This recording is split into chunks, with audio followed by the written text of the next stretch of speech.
आपने सुना होगा नफरत की पॉलिटिक्स, मोहब्बत की पॉलिटिक्स, विकास की पॉलिटिक्स, विश्वास की पॉलिटिक्स। अब पॉलिटिक्स भी 3D में और 4D में होने लगी है। 3D और 4D की पॉलिटिक्स को लेकर बयानबाजी सामने आ रही है और लगातार इन बयानों से हरियाणा की सियासत का माहौल गरमाया हुआ है। हरियाणा के मुख्यमंत्री ने कांग्रेस पर बड़ा कटाक्ष किया और कहा कि कांग्रेस की सरकार 3D की हुआ करती थी। हमने दरबारी, डीलर, दिल्ली के दामाद को खत्म किया है। तो जिस तरह से अगर बात की जाए, हरियाणा में सियासत को लेकर माहौल गरमाया हुआ है और हरियाणा की सियासत इस वक्त लगातार नए नए बयानों से गूंज रही है। और सबसे बड़ी बात यह है कि इन बयानों के बीच नए नए शब्दों का इस्तेमाल हो रहा है। मुख्यमंत्री मनोहर लाल ने कहा कि हमने कांग्रेस की 3D पॉलिटिक्स को खत्म किया है, हमने दरबारी, डीलर और दिल्ली के दामाद को खत्म किया है। अमित शाह भी कुछ ऐसा ही कह के गए थे। तो अब सियासत के गरमाने का माहौल इस तरह भी जारी है।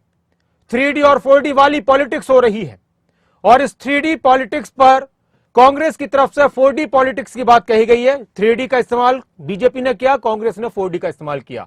कांग्रेस ने किस अंदाज में 4D का इस्तेमाल किया वो भी आपको दिखाएंगे, लेकिन मुख्यमंत्री मनोहर लाल का बयान आप सुनिए।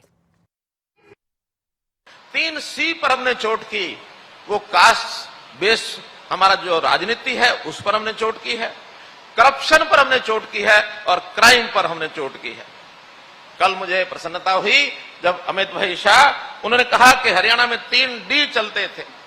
इस 3D में एक तो यहां दरबारी लोग ये शासन किया करते थे, एक यहां डीलरों की भरमार होती थी।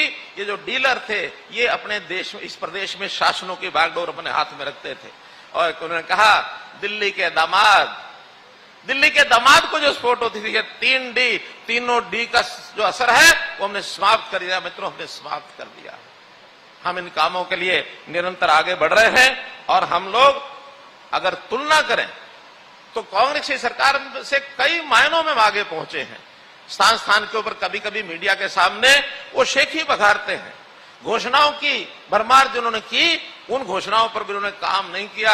लगातार हमने आने के बाद काम किया है। अभी तक बोले नहीं, अब चूंकि वो बहुत ज्यादा जब बोलने लगे हैं तो मैं आज इस मंच के माध्यम से मित्रों हर क्षेत्र की आपकी यानी इस हरियाणा सरकार की जो उपलब्धि है वो आपके सामने बता रहा हूं ताकि आप लोगों को बता सकें। अगर मैं किसानों के मुआवजे की बात करूं, किसानों का मुआवजा खराबा 6,000 रुपया एकड़ था उस समय। जाते जाते उन्होंने 10,000 किया जरूर था 2013-14 में, लेकिन एक पैसा भी दिया नहीं था। वो मुआवजा भी हमने आकर के उनका पे किया और उन्होंने जितना 1200 साढ़े 1200 करोड़ 10 सालों में मुआवजा दिया, हमने 1200 की जगह इन 8 साढ़े 8 सालों में 11,000 करोड़ रुपया दे चुके हैं मित्रों, लगभग 10 गुना।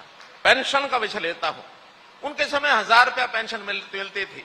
जो हमारे वृद्धावस्था पेंशन है या हमारी बहनें जो विधवा हो जाती हैं उनको 1,000 रुपया महीना पेंशन थी, हमने 2,2700 करोड़ रुपया कर दिया है और आने वाले समय में इसको अपने इस कार्यकाल में ही 3,000 करेंगे। आगे की बात आगे देखेंगे, आगे भी बढ़ेगी। लेकिन हम इनकी तरह खोखली बातें जो 600-800 करोड़ रुपया 600 और 800 रुपया महीने का देते थे, आज कुछ भी शेखी बघारते रहे। आखिर बजट के हिसाब से हिसाब सब लगाते हैं, चाहे कोई भी पार्टी हो, हम भी लगाते हैं और इस बजट के अनुसार हम निश्चित रूप से और ये सारे देश भर में सबसे अधिक है।